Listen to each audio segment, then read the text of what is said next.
Assalamualaikum warahmatullahi wabarakatuh.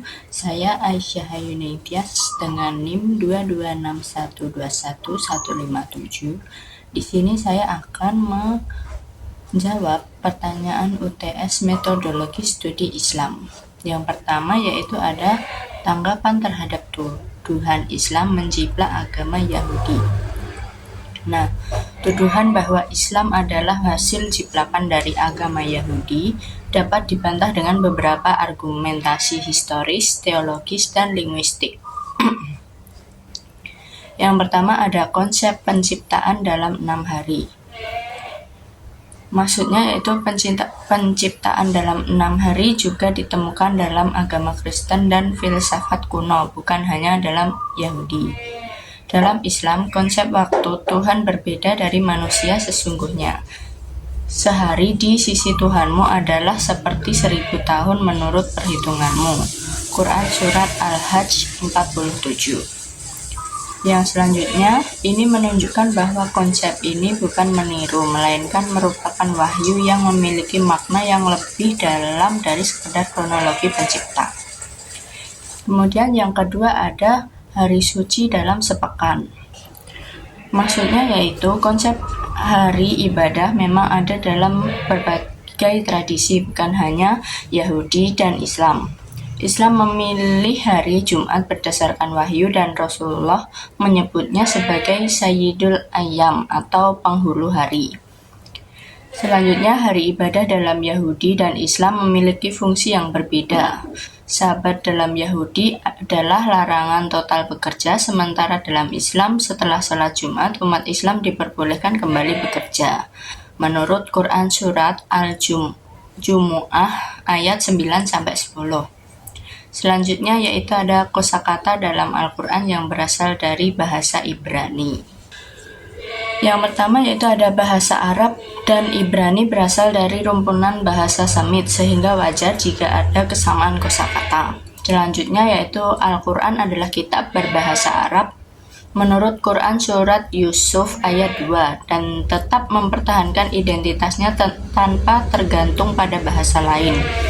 Yang selanjutnya banyak kosakata asing juga diadopsi dalam bahasa lain tanpa mengubah orisinalitas suatu ajaran. Selanjutnya, yang terakhir ada perjalanan dagang Nabi Muhammad ke Syam. Nabi Muhammad berdagang ke Syam sejak kecil, tetapi tidak ada bukti kuat bahwa beliau mempelajari teologi Yahudi secara mendalam di sana. Selanjutnya, jika Islam adalah hasil modifikasi, mengapa Al-Quran justru banyak mengoreksi ajaran Yahudi dan Nasrani, misalnya dalam Quran Surat Al-Baqarah ayat 75-79 tentang distori kisah suci. Nabi Muhammad buta huruf ummi, yang justru menjadi bukti bahwa Al-Quran bukan hasil belajar dari manusia lain. Quran Surat Al-Ankabut ayat 48. Jadi kesimpulannya di sini, Islam bukanlah jiplakan, melainkan wahyu yang memiliki karakteristik unik dan otentik. Kesamaan ajaran terjadi karena Islam adalah agama tauhid yang berasal dari sumber yang sama dengan agama samawi sebelumnya. Selanjutnya yang nomor 2 yaitu ada implementasi metode dan metodologi dalam kasus suami dan kelapa muda. Dalam ilmu penelitian, metode adalah cara atau langkah praktis dalam menyelesaikan masalah, sedangkan metodologi adalah ilmu yang membahas metode tersebut secara sistematis. Implementasi dalam kasus ini yaitu yang pertama, metode empiris. Suami bisa melakukan observasi langsung terhadap lingkungan sekitar untuk mencari kelapa muda di tempat lain. Yang kedua yaitu ada metode eksperimen. Jika tidak menemukan kelapa muda, suami bisa mencoba mencari alternatif lain yang serupa, misalnya air kelapa kemasan. Yang ketiga yaitu metode deduktif. Suami bisa menganalisis apakah mengambil kelapa tanpa izin tetangga sesuai dengan norma agama dan hukum. Dan yang terakhir, metode induktif. Suami bisa mencari solusi dengan meminta izin atau menawarkan imbalan kepada tetangga. Jadi kesimpulannya di sini yaitu pendekatan yang tepat adalah memilih metode yang sesuai dengan norma agama, hukum, dan moral.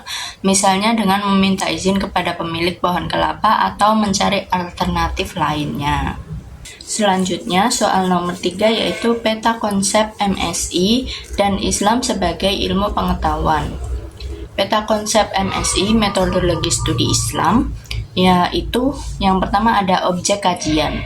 Objek kajian ini dibagi menjadi dua, yaitu material dan formal. Yang material ini Islam sebagai ajaran, yaitu akidah, syariah, akhlak, sejarah, dan budaya. Selanjutnya yang objek formal. Objek formal ini pendekatan dalam memahami Islam, yaitu yang terdiri dari teologi, filsafat, sosiologi, dan lain-lain. Selanjutnya ada pendekatan studi Islam. Di sini terbagi menjadi 3. Yang pertama yaitu normatif teologis, yaitu memahami Islam berdasarkan wahyu. Selanjutnya yang kedua ada historis sosiologis, yaitu mengkaji perkembangan Islam dalam masyarakat. Selanjutnya yang ketiga yaitu ada filosofis, yaitu menganalisis Islam secara rasional. Selanjutnya yang ketiga ada metode penelitian dalam MSI.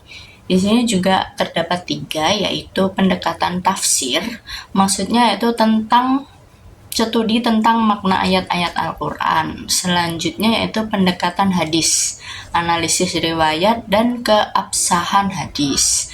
Selanjutnya pendekatan ilmu sosial, yaitu menggunakan teori sosiologi, antropologi, dan lain-lain.